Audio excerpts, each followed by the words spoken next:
আসসালামু আলাইকুম।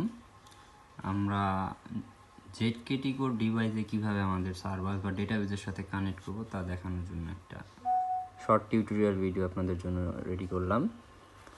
আমরা ফার্স্ট অফ অল হচ্ছে ডিভাইসের ওপেন করার পর ইন্টারনেট কানেকশন দেওয়া শেষে দেখবেন এই যে এখানে একটা কম্পিউটার ল্যাপটপের চিহ্ন আসছে, এটা মানে আমাদের ডিভাইসটা ইন্টারনেটের সাথে কানেক্ট হয়েছে।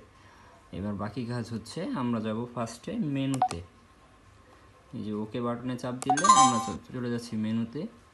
এখান থেকে আমরা যাব হচ্ছে কম থেকে ইথারনেটে ঢুকে আমরা ডিএইচসিপি সিস্টেমটা অন করে দিব। এটা অন করে দিলে এখানে অটোমেটিক দেখবো আমরা যে ডাটা একটা আইপি অ্যাড্রেস আমাদের পেয়ে গেছে। এরপরে যাব হচ্ছে আমরা ক্লাউড সার্ভার সেটিংস। এখান থেকে আমাদের অপশন আছে যে এনেবল ডোমেইন নেম।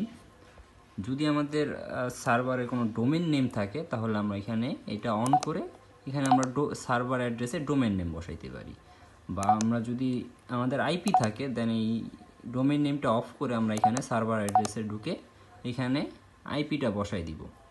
যেমন আইপি বসানোর জন্য আমার আইপি হচ্ছে 43, দেন হচ্ছে 229, তারপরে হচ্ছে 208.184, এটা হচ্ছে আমার আইপি।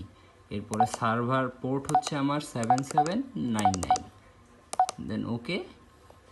এটা ওকে দেওয়ার পর আমরা জাস্ট এখান থেকে বের হয়ে যাব। বের হয়ে যাওয়ার পরে আমি দেখতে পাচ্ছি যে আমার যেই ডিভাইসটা আছে এই ডিভাইসের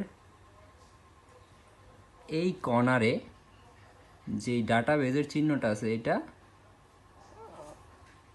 কানেক্ট হয়ে গেছে।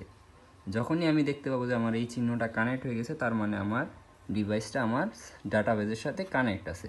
এই তো এই ওপর নিচ যে চিহ্নটা দেখাচ্ছে তার মানে আমার ডাটাবেজে পাঠানো যাচ্ছে, ডিভাইস ডাটাবেজে ডাটা পাঠাচ্ছে।